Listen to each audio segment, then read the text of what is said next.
সালাতুত তাসবিহ কি বিদআত? ভাই রাকিব হাসান, সালাতুত তাসবিহ কি বিদআত সরাসরি আমি বলবো না। কেউ কেউ বলে থাকেন, কিন্তু আমরা বলবো না।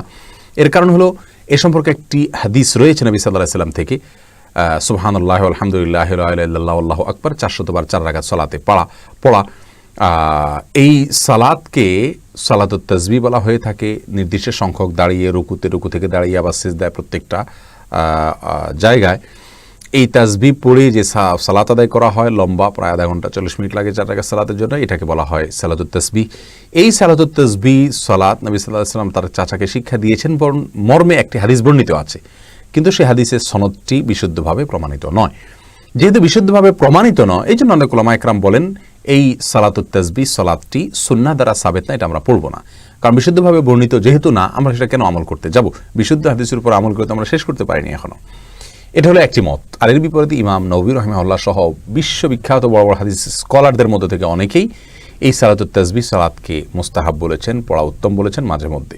তাইলে আমরা স্কলারদের মধ্যে, সাধারণ স্কলার নয়, ইসলামের ইতিহাসের একবারে মহাপণ্ডিত, যাদের রেফারেন্স ছাড়া আমরা কোরআন এবং হাদিস বুঝতে পারি না, কোরআন হাদিসের বিশেষ করে হাদিসের বিশুদ্ধতা নিরূপণ করতে পারি না, এই টাইপের মুহাদ্দিসদের মধ্যে অনেকেই এটা পড়ার কথা বলেছেন। কিন্তু বললেও আমরা মূল যে মেসেজটা দিতে চাই তা হলো সালাতুত তাসবিহ সালাতটি বিশুদ্ধ হাদিস দ্বারা প্রমাণিত নয়। আর যেহেতু বিশুদ্ধ হাদিস দ্বারা প্রমাণিত নয়, সেহেতু আমরা এটাকে যদি কেউ আমল না করি তাহলে এটা দোষণীয় তো হবেই না, বরং কেউ যদি মনে করেন যে আমি শুধু বিশুদ্ধ হাদিস দেখে দেখে আমল করব, তাহলে এটা প্রশংসনীয়, দোষের কিছু না। আবার কেউ যদি করেন, যেহেতু একটা হাদিসে আছে, যদিও দুর্বল, মনে রাখবেন ফজিলতের ক্ষেত্রে শর্ত সাপেক্ষে দুর্বল হাদিস দিয়েও প্রমাণ দেওয়া যায়। তো সেই ভিত্তিতে অথবা মুহাদ্দিসরা অনেকেই এই দুর্বলতাকে হয়তো সহনীয় পর্যায়ে মনে করেছেন, সেজন্য তারা এই সালাত পড়তে বলেছেন। তার উপর ভিত্তি করে যদি কেউ পড়েন, তাকে আমরা সরাসরি বিদআতি বলতে যাব না। তবে হ্যাঁ, বিশুদ্ধ সূত্রে হাদিসটি বর্ণিত নয়।